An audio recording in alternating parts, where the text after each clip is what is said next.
Hola, soy Elías, alumno de la DECA de la asignatura La Iglesia, los Sacramentos y la Moral, y hoy vamos a hablar sobre el tema 2, que trata sobre la Virgen María. Cuando hablamos de la Virgen María, claramente tenemos que distinguir pues, tres formas eh, en las que actúa. Podemos decir que la Virgen María actúa como intercesora. ¿Qué significa? Que ella actúa como mediadora entre Cristo y los hombres y por lo tanto pide a Dios por nosotros, como por ejemplo en las bodas de Canaán, donde los novios se quedan sin vino y es la Virgen María la que va a buscar a Jesús para que les ayude. También actúa como madre, pues ya que concibió y dio a luz al Hijo de Dios, a Jesús, y tuvo una misión educadora durante sus primeros años de vida.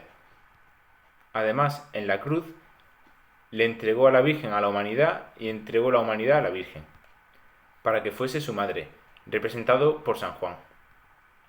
Además, podemos decir que la Virgen María es modelo, lo que significa que, que como siempre ha cumplido la voluntad de Dios, podemos tomarla como ejemplo para nuestra vida cristiana, ya que ha sido una persona que ha confiado plenamente en Dios y en su plan. Por ello, la Iglesia nos invita a imitarla. Cuando hablamos de la Virgen, también tenemos que tener en cuenta los cuatro dogmas marianos, que son verdades que la Iglesia considera como tal, que ha contrastado a través de los textos bíblicos y de su tradición, por lo que podemos determinar que la Madre es la Virgen María. Podemos decir que la Virgen María es Madre de Dios. ¿Qué significa esto? Que Jesús es Dios y hombre verdadero. Y esto es en parte gracias a la colaboración de María, ya que con el sí que dio, concebió y dio a luz a Jesús. Por lo que podemos concretar que como Jesús es Dios y María lo concibió y lo dio a luz en su humanidad, podemos decir que la Virgen María es la Madre de Dios. Otra verdad sobre la Virgen María es que es virgen. En la Escritura se nos dice que fue virgen antes, durante y después de la concepción de Jesús, ya que su concepción fue por obra del Espíritu Santo. Y también decimos que fue asunta al cielo. Fue asunta en cuerpo y alma, ya que al no cometer pecado, pues se le adelantó esa condición de estar sentado con Dios. Además, también creemos en el dogma de la Inmaculada Concepción, que esto quiere decir que la Virgen fue preservada del pecado desde su nacimiento, ya que la misión que iba a cumplir pues requería de unas condiciones extraordinarias. Con todo esto, podemos pasar a hablar sobre la segunda parte del tema, en la que hablamos de la devoción. ¿Qué es la devoción? La devoción es lo que le podemos tener tanto a la Virgen María como a los santos, que es una especie de admiración o manifestación de cariño que tenemos hacia ellos, pues ya que tenemos la certeza de que están junto a Dios, porque han llevado una vida de santidad en la que han cumplido pues, el plan que Dios ha establecido para ellos. Sin embargo, a Dios no tenemos devoción a Dios, sino directamente le adoramos, que significa que lo reconocemos como creador y salvador de la humanidad. ¿Cómo demostramos esta devoción? Pues esta devoción a la Virgen María la podemos demostrar de diferentes formas. Comúnmente con la oración del Ave María, también con la oración del Ángelus, que suele ser en torno a las 12 de la tarde, del mediodía, o la oración de Regina Cheli en caso de que sea tiempo de Pascua, y con la oración del Rosario, en el cual se meditan las estaciones que representan los pasajes de la vida de Cristo. Normalmente tiene 5 misterios en los que se reza pues un Padre Nuestro, 10 Ave María y un Gloria. Aparte de estas maneras en las que nosotros demostramos nuestra devoción personal a la Virgen María, tenemos una forma especial con la cual referirnos a ella, ya que al ser considerada como una madre para nosotros y para la Iglesia, tiene una situación más cercana a nosotros, ya que, pues igual que nosotros, ha sido un ser humano, con la única diferencia de que ha sido preservada del pecado. Entonces, debido a esto, pues surgen las llamadas advocaciones marianas, que son las formas que tenemos de referirnos a la Virgen, pues ya pueden ser por los momentos de su vida en los que se lo representan, los lugares donde se ha aparecido. Siguiendo por aquí, pues los lugares en los que se ha aparecido podemos poner, por ejemplo, la Virgen del Pilar, aquí en España, en Zaragoza, la Virgen de Lourdes, la Virgen de Fátima o la Virgen de Guadalupe, por ejemplo.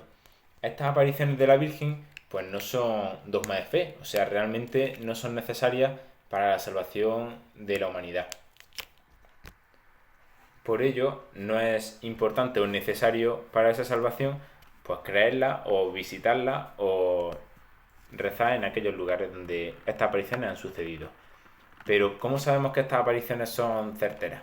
Pues estas apariciones son verdaderas cuando primero son cristocéntricas, que lo que se refiere a que el mensaje que la Virgen transmite en esa supuesta aparición pues está enfocado a acercarnos a nuestra vida de oración con Cristo, a, a unirnos más a Él.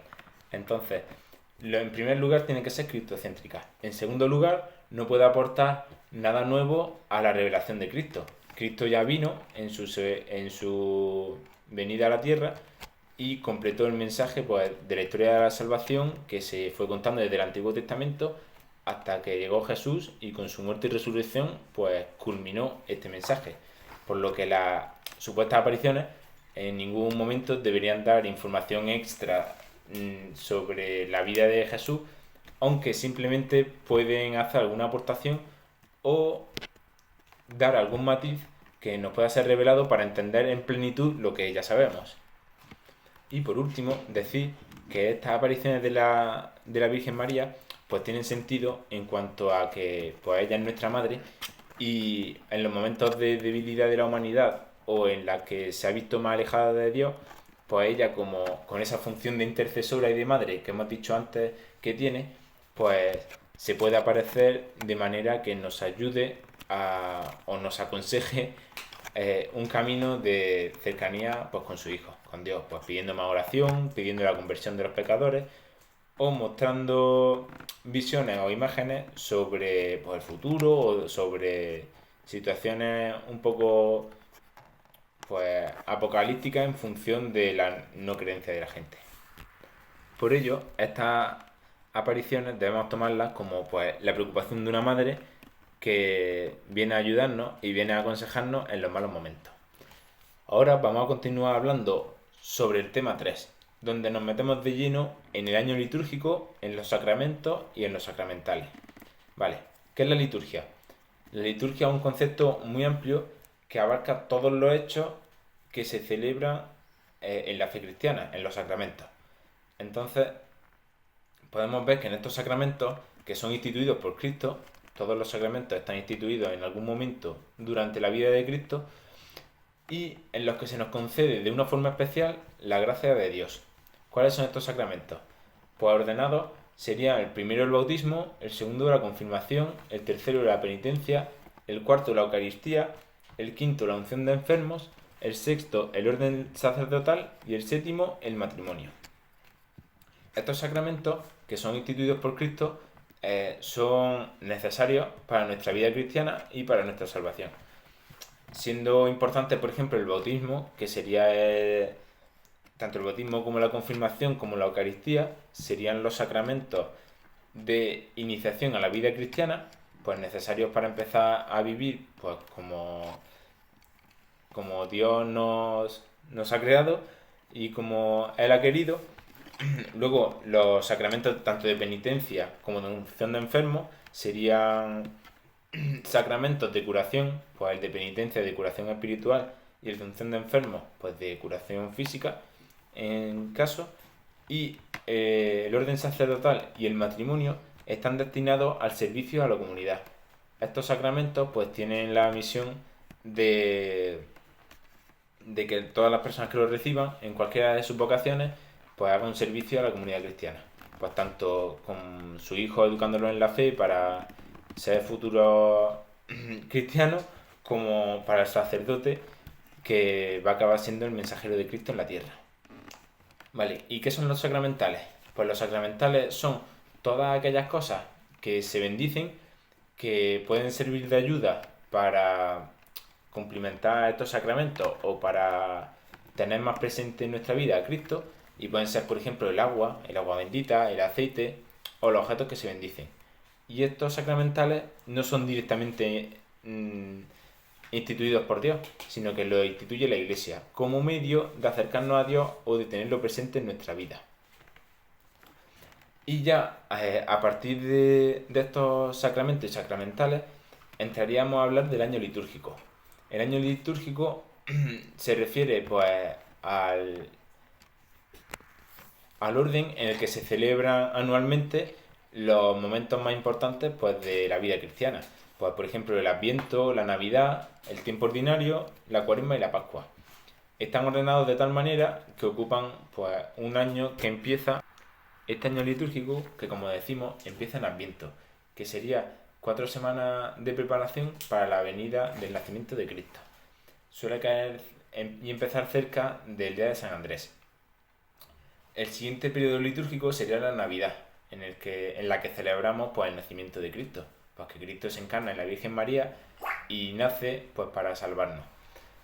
Luego, el siguiente momento sería un tiempo ordinario, que abarcaría desde el domingo después de la Epifanía hasta la Cuaresma, que es un tiempo en el que se reflexiona sobre los evangelios y en el que nos centramos sobre todo en la festividad de la misa del domingo. Luego continuamos con la Cuaresma, que son esos 40 días previos al domingo de resurrección. En este tiempo, al igual que en el Adviento, se nos prepara para la venida de Cristo. En la Cuaresma se nos invita a la conversión, a hacer un cambio en nuestra vida de cara pues, a la Pascua. Que la Pascua es ese momento en el que celebramos el paso de la muerte a la vida. O sea, realmente celebramos la resurrección de Cristo. Es la época más importante del año para los cristianos, ya que gracias a esta festividad, a esta época, a esto que conmemoramos, pues creemos en Cristo, creemos en su resurrección y creemos en su segunda venida. Y con esto ha sido todo de nuestro tema 3, de la parte del tema 3 que llevamos y del tema 2 que hemos hablado sobre la Virgen María. Pues nada, buen fin de semana y hasta el próximo vídeo.